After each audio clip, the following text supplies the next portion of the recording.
जय हिंद मेरे भावी शिक्षक साथियों, तक कैसे हैं? चलिए आशा करता हूं कि अच्छे होंगे, जहां होंगे एकदम मस्त होंगे, तंदुरुस्त होंगे, ठीक ना। तो फिर से हम वीडियो लेकर के आ गए हैं, आपका ईवीएस रिलेटेड है क्वेश्चन। ओके, तो बस 20-20 मिनट का है, देख लीजिए, बहुत फायदा में रहिएगा, है ना। एक बार रिवीजन आपका हो जाएगा। घर बनाने से लेकर घरेलू सामानों, अब ये आवास से लेकर के क्वेश्चन है, इससे सब आवास से रिलेटेड रहेगा। घर बनाने से लेकर घरेलू सामानों यानी झोपड़ी से टोकरी के निर्माण तक में प्रयुक्त बांस का पौधा है। क्या है? तो घास कुल का है, लता कुल का है, वृक्ष कुल का है। देखिए बांस जो एक प्रकार का घास है। क्या है जी? घास है। बांस एक प्रकार की क्या है? घास है। ओके। पूर्वोत्तर राज्यों में घर बनाने में सर्वाधिक बांस किस राज्य में मिलता है? सर्वाधिक बांस जो होता है मिजोरम में मिलता है। किस में मिलता है जी? मिजोरम। ऐसे असम में भी तो लोग बनाता है, बांसे पर घर बनाता है, लेकिन सर्वाधिक हो रहा है तो मिजोरम में। मनाली जैसे पर्वतीय बर्फीले इलाकों में, मनाली जैसे पर्वतीय बर्फीले इलाकों में गृह निर्माण सामग्री है। क्या चीज़ है? घास फूस, बांस, लक्कर, पत्थर, मिट्टी, गारा और उपयुक्त में से एक से अधिक, उपयुक्त में से एक से अधिक हो जाएगा, ठीक ना।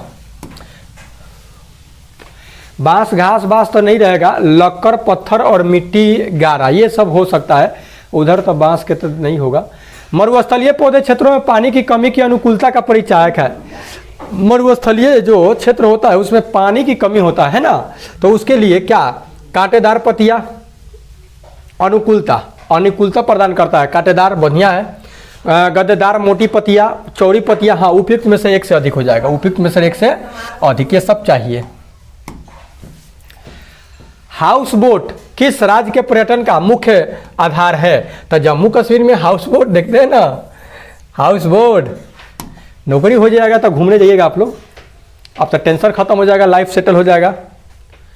जम्मू कश्मीर के घरों में निर्मित परंपरागत जालीदार खिड़कियों से खुले नज़ारे देखे जाते हैं। इन खिड़कियों को कहा जाता है, तो इन खिड़कियों को डब कहते हैं। क्या कहते हैं? डब। ऐसे तो झरोखा भी कहा जाता है। झरोखा, खियों के झरोखों से हमने देखा जो सांवली। कश्मीर के पर्वतांचलों में बकरियों के चरवाहे कहलाते हैं गद्दी। बकरवाला क्या कहलाता है? बकरवाल कहा जाता है। बकरी जो चराता है उसको बकरवाल कहते हैं, ठीक ना, बकरवाल। लद्दाख डैश है जहाँ पेड़ पौधों उग नहीं पाते, तो ठंडा रेगिस्तान है भैया। तो ठंडा रेगिस्तान में खाक होगा कुछ हो। लद्दाख के डैश समुदाय के लोग जो हैं, लद्दाख में जो किस समुदाय के जो लोग हैं, अपना समूचा सामान याक पर लाद करके, एक प्रकार का भैंसा होता है, खाना बदोश की तरह घूमते रहते हैं, तो उसको क्या चांगपा क्या कहते हैं? उसको चांगपा। लद्दाख के चांगपा समुदाय याक पर अपना बोरिया बिस्तर बांध कर इधर उधर घूमता है, खाना बदोश जीवन बीता है। लद्दाखी लोग मवेशियों के लिए पत्थरों के बारे बनाते हैं, जिन्हें कहा जाता है, उसको क्या कहा जाता है? जो पत्थर के बारा बनाता है, मतलब पत्थर से घेर उड़ करके बनाता है लोग, उसको कहा जाता है आपका लेखा। क्या कहते हैं? लेखा बोलते हैं। लद्दाख के जो लोग हैं, लद्दाख लेखा। ग्रामीण लोग घरों की मिट्टी निर्मित फर्श, ग्रामीण गांव के जो लोग हैं, घरों की मिट्टी निर्मित जो फर्श होता है एवं दीवारों की लिपाई गोबर मिश्रित मिट्टी से करते हैं। क्यों? तो इससे क्या होता है ना कि गर्मी नहीं लगती है, इससे गर्मी जानते हैं, गर्मी भी नहीं लगता है, प्लस फफूद उफूद का भी डर भय नहीं रहता है। अब बहुत सुंदर लगता है, लेकिन अब तो सब खत्म है बाजार, अब कम घर मिलता है मिट्टी के। धारावी नामक विशाल मलिन बस्ती किस महानगर में बसी है? ये बम्बई में है। धारावी जो नामक विशाल मलिन बस्ती है, यह आपका बम्बई में है। कहाँ है? बम्बई में। ओके, ये देखते आगे। ग्रामीण क्षेत्रों से शहरों की ओर प्रवास का यानी मजदूरों का पलायन जिसको बोलते हैं, का प्रमुख कारण क्या है भाई? मजदूरी अधिक, हाँ, गांव से ज़्यादा मिलता है। रोजगार के अवसर, जी रोजगार के अवसर, गांव में सब्जी रोजगार नहीं मिलता है। आधारभूत सुविधाएं, जी आधारभूत सुविधाएं, उपरोक्त सभी हो जाएगा, चारों हो जाएगा। ये चारों के चलते तबे तो शहर की ओर लोग खींचे चला जाता है। जीवों के आश्रय एवं संबद्ध जीव के सही मिलान सही है। मधुमक्खी जहाँ रहती है 12, मकड़ी जहाँ रहती है घोंसला, जी नहीं। पक्षी रहता है जाल, जी नहीं। सुअर छत्ता बनाता है। मधुमक्खी 12, कौन सही होगा जी? आप लोग बताइएगा, हम नहीं बताएगा। कौवे कौन सी पक्षी बोलती तो मीठी है किंतु अंडे देती है, कर्कश पक्षी कौवे के घोंसले में। तब बताइए ये कोयल है, ये कोयल बोलती तो सुंदर है लेकिन अपना अंडा जाके कौवा के घोंसला में दे देती है, आ कौवा को समझ में नहीं आता है, ठीक ना, उसको सेव देता है। बताइए गजब के तेज होती है ना। पत्तों, घरों, घोंसलों के बजाय पेड़ों के तनों में बनी छेद को ही अपना घोंसला बनाने वाले पक्षी का नाम कौन है? तो धनेश। इसलिए तो इसका तो ना बड़ा लोल होता है कि जिसका हरे हिसाब नहीं होता है, मुँह देह से बड़ा लोल होता है ना। तो इसे धनेश है पक्षी। ये तो बूझ लीजिए कि पेड़ को खोद करके उसमें अंदर घोंसला बनाता था, आदमी को मार देगा तो लगा कि तो घायल कर देगा। अपनी चोंच से सिलकर पेड़ों पर लटकने वाली दर्जी की तरह घोंसला बनाने वाले पक्षी कौन है? तो उसको बोलते हैं बाया, यानी दर्जिक पक्षी, बाया। एक पक्षी ऐसा है जिसके दुम पर पैसा, अरे एक पक्षी ऐसा जिसके दुम पर पैसा सिर से दुम तक दिखे नीला जैसा। अरे वाह। एक पक्षी ऐसा जिसके दुम पर पैसा सिर से दुम तक दिखे नीला जैसा, वो है मोर। क्या है? मोर, है ना जी। मोर देखे है ना कैसा कैसा रहता है मोर, ऐसा रहता है। आइए ना बनाइए, दे रहे हैं तनका सा, नहीं टाइम लगेगा। ओए ओए ओए, अबे ये मोर कुछ इस तरह से होता है ना जी।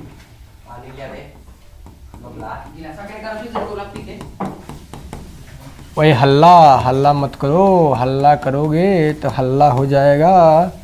ये कुछ मोर इस प्रकार से होता है, आप लोग देखे होंगे। और इसके दुम पर पैसा, इसके दुम पर पैसा कॉलो रहता है काजी हमें है, ओकरा बाद क्या रहता है? सुगा पंखी रहता है, पीला उला टाइप का रहता है नहीं। अरे 2-3 किस्म के कर दीजिएगा तो हो जाएगा, खूब बेहतरीन रहता है नहीं जी। इस प्रकार से रहता है ना। अब ये मुड़िए नहीं बनाए,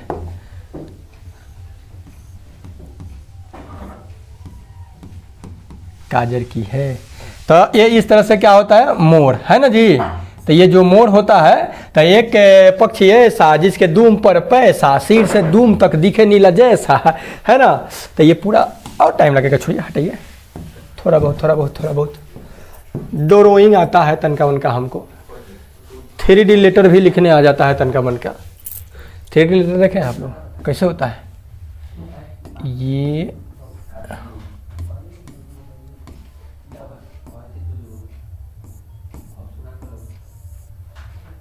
इसको क्या बोलते हैं? इसको बोलते हैं हम ए बोलते हैं। क्या बोलते हैं जी? ए, है ना।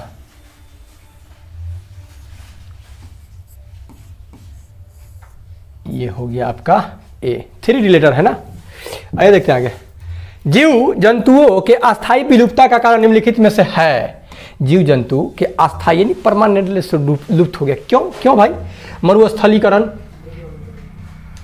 निर्वनीकरण, आर्द्र भूमि विनाश, उपयुक्त में से एक से अधिक हो जाएगा। ठीक है, उपयुक्त में से एक से अधिक हो जाएगा। एक पक्षी ऐसा जिसके दुम पर पैसा दिखे नीला जैसा। अत्यधिक चराई के परिणाम स्वरूप डैश होता है। अत्यधिक चराई के फलस्वरूप क्या होता है? मृदा अपरदन, अपक्षयन होता है। मृदा का क्या होता है? खूर से, जानवरों के खूर से, पैर से मिट्टी सब उखड़ जाता है, हवा आता है तो उसको बहा करके दूसरे जगह लेके चल जाता है, तब मिट्टी का अपरदन होता है। अंबेडकर, ज्योतिबा फुले और रामास्वामी नायकर में समानता है। क्या भाई? ये दलित उदारक थे, अच्छी बात है। जाति विहीन समाज के आकांक्षी थे, इन लोगों का जाति विहीन समाज होना चाहिए, ये आकांक्षा था। छुआछूत विरोधी थे, अच्छी बात है। उपयुक्त में से एक से अधिक, option number 4 it is right answer हो जाएगा। फिर भी तो कितना दिन पहले कह के ये लोग चले गए, लेकिन फिर भी तो समाज से ये सब खत्म हो नहीं रहा है, ये गंदगी रह रहा है, कहाँ से कहाँ समाज चला गया। गांधी के किस सहकर्मी ने शौचालय साफ सफाई पर महत्वपूर्ण पुस्तक लिखी है? तो ये है नारायण देसाई। नारायण देसाई जो है शौचालय से रिलेटेड जितना भी साफ सफाई है उस सब पर क्या किया? पुस्तक लिखे है। गांधी जी के सहयोगी महात्मा गांधी द्वारा आयोजित दंडी मार्च यानी दांडी मार्च का संबंध निम्नलिखित में से किस घरेलू वस्तु से भैया? तो नमक सत्याग्रह 1930। गुड़, आंवला, पत्तेदार सब्जियों में कौन सा पौष्टिक तत्व भरपूर मिलता है जिससे प्रतिरक्षा प्रणाली यानी इम्यूनिटी सिस्टम क्या होता है? सशक्त होता है। क्या होता है जी? आयरन यानी लोहा होता है ना। एक डॉक्टर ने सिकंदराबाद के अस्पताल में मलेरिया मरीज के खून में माइक्रोस्कोप के से अनेक जीवाणु 100 साल पहले देखकर मलेरिया रोग इलाज की खोज की। इस डॉक्टर का नाम क्या था? तो रोनाल्ड रॉस। रोनाल्ड का जंग मलेरिया के संग रोनाल्ड रॉस थे।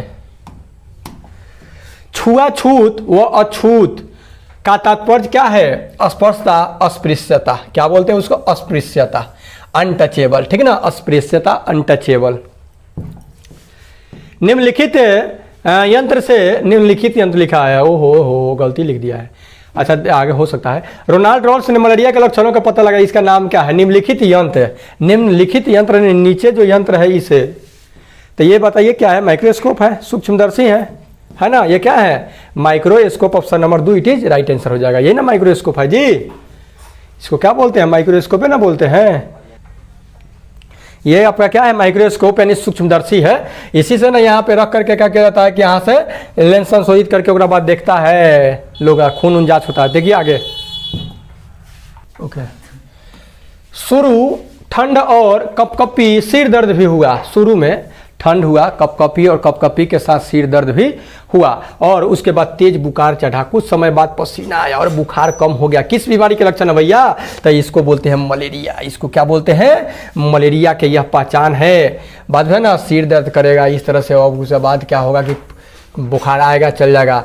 मलेरिया बीमारी से बचने के लिए क्या करना चाहिए? मच्छरदानी का प्रयोग एकदम सुपर काम। मच्छरदानी का प्रयोग सबसे बढ़िया। धुआं करके मच्छर भगाना इतना अच्छा तो उतना नहीं है, लेकिन मच्छरदानी। जल जमाव क्षेत्र पर किरासन तेल का छिड़काव करना, उपयुक्त में से एक से अधिक, उपयुक्त में से एक से अधिक। ये धुआं वाला मतलब कि हमको अच्छा नहीं लगता है, क्योंकि भाई उसे तो और मतलब एक से बचने के लिए दूसरा मतलब कि बीमारी उत्पन्न कर लेंगे, है ना। मच्छरदानी लगाइए, एकदम बेहतरीन ढंग से रहिए, कोई दिक्कत नहीं होगा। आसपास नल्ला वाला जो भी हो मतलब ढक करके रखिए, पानी जमा न हो न दीजिए, नहीं तो उसमें अपना वो अंडा वंडा मतलब क्या करता है, दे देता है। नहीं जी, आप सोचकर बताइए कि घर क्यों बनाए जाते हैं भैया? तो प्राकृतिक सुरक्षा लगी, मानवीय सुरक्षा, चोर डाकू से सुरक्षा के लिए, आत्मसम्मान पहचान के लिए, हाँ सेल्फ के लिए कि भाई हाँ हम भी हैं, घर वाले हैं। उपयुक्त में से एक से अधिक। Option number 4 it is right answer हो जाएगा। ओके। एम्बुलेंस वाहन पर यह शब्द अंग्रेजी में उल्टा क्यों लिखा जाता है भाई? एम्बुलेंस जो लिखा रहता है उल्टा क्यों लिखा रहता है? तो इसके पीछे कारण क्या है? ताकि देखने पर सीधा दिखे, क्योंकि दर्पण में उसका प्रतिबिंब सोच बनेगा, तो उल्टा लिखा रहेगा तो सोच बनेगा, तो सोच बनेगा झट देने पर लिया जाएगा तो झट देने गाड़ी वाला साइड दे देगा। किसी मुसीबत के समय तुम्हें अपने इलाके, कोई मुसीबत में फंस गया है तो तुम्हें अपने इलाके में इनकी जरूरत पड़ सकती है। इनसे संपर्क करने पर यह क्या करते हैं? सही युग्म का पता लगाए।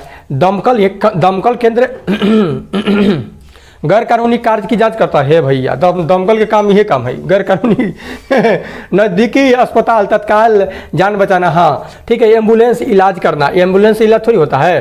पुलिस थाना आग बुझाना, जी नहीं। Option number B is right answer हो जाएगा। केवल बी, केवल बी, केवल बी। बड़ा होकर अच्छा इस पे तो दो बात आ जा रहा है जी। नजदीकी अस्पताल होगा तो कोई बीमार पड़ेगा तो झट देना अस्पताल में चल जाएगा तो ठीक नहीं हो जाएगा, तत्काल जान बचाना, है ना। लेकिन ये भी नहीं हो सकता है ना। अच्छा इस पे आप लोग विचार कीजिएगा, इसका ऑप्शन कोई भी नहीं आंसर हो सकता है, या कोई बी भी हो सकता है, ठीक ना। बड़े होकर नेहरू इंस्टीट्यूट ऑफ माउंटेनियरिंग ने उन्होंने पहाड़ पर चढ़ने को ट्रेनिंग ली। 1984 में इन्हें माउंट एवरेस्ट पर चढ़ने के लिए चुना गया। बताइए कौन है? बछेंद्री पाल। कौन है जी? बछेंद्री पाल। ओके। 84 में। शहरों में बहुमंजिली, थोड़ा सा धुंधला दिखाई देगा, मैनेज कर लीजिएगा। शहरों में बहुमंजिली इमारतों के निर्माण के पीछे कारण क्या है? समय का अभाव, स्थल का अभाव, घन अभाव। तो स्थल के अभाव है भैया। शहर में जगह जमीन नहीं ना रहता है, लेकिन एक बात होता है तनका जमीन में भी डिजाइनदार घर बना लेता है लोग। यहाँ तो जमीन ज्यादा रहता था, पूरा एकदम 5 काठा में छेक लेता है लोग, है ना। कोनो नक्शा वक्शा है ही नहीं। मनुष्य की उच्च महत्वाकांक्षाओं व तकनीकी तथा प्रौद्योगिकी की उन्नति किस रूप में दिखाई देती है? पक्के मकान, झोपड़ी, इमारतें। हाँ अब मान लीजिए कि जो इमारत में महल में रह रहा है, तो महल में रह रहा है तो भैया उसके पास पैसा है ना जी, तो महत्वाकांक्षी है, एकदम तकनीक प्रौद्योगिकी की उन्नति है ना।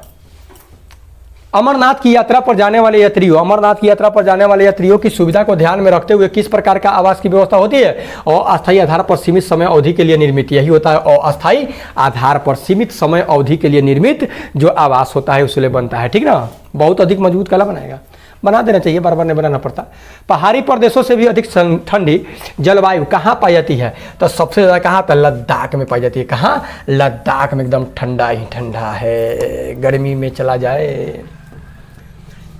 शरणार्थी जो शरण लेकर के रहता है, पीछे निहित कारण क्या है? शिविरों के आयोजन, आश्रम प्रदान करना, प्राकृतिक विपत्तियों से रक्षा करना, उपयुक्त में से एक से अधिक हो जाएगा। Option number 4 it is right answer हो जाएगा, है ना।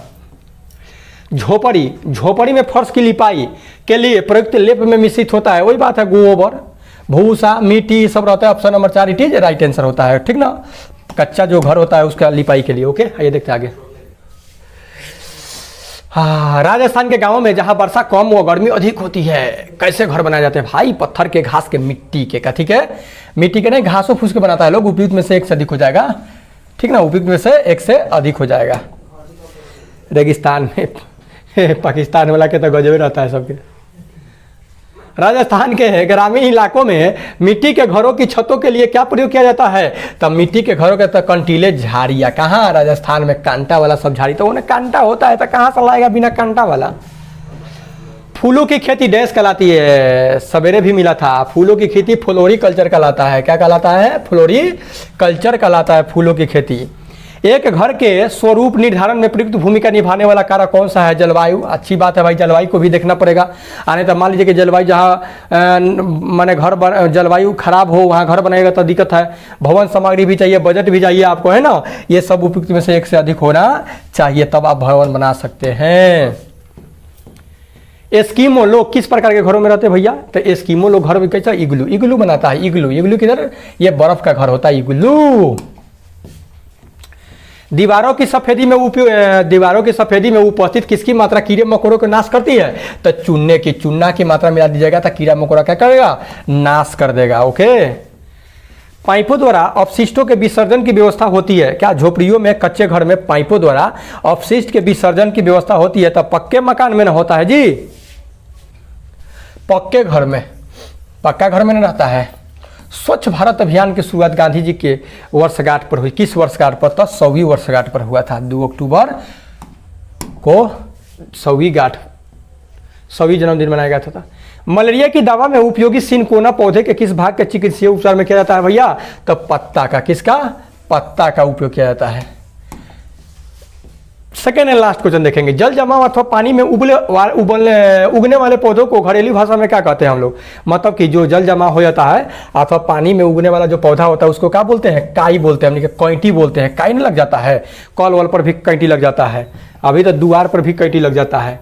कॉलोनी क्या होता है भाई? कॉलोनी है, तो ये कॉलोनी क्या होता है? तो कॉलोनी का मतलब क्या है? सीमित क्षेत्र से बहुसंख्य परिवार, ठीक है। सीमित घर में अनेक लोग, झुग्गी झोपड़ी इसका उदाहरण है। उपयुक्त में से एक से अधिक हो जाएगा। Option number 4 it is right answer हो जाएगा। ओके, तो मिलते हैं नेक्स्ट वीडियो में। तब तक यार take care and good bye. Video कैसा लगा अपना प्रतिक्रिया जरूर दे और ओके।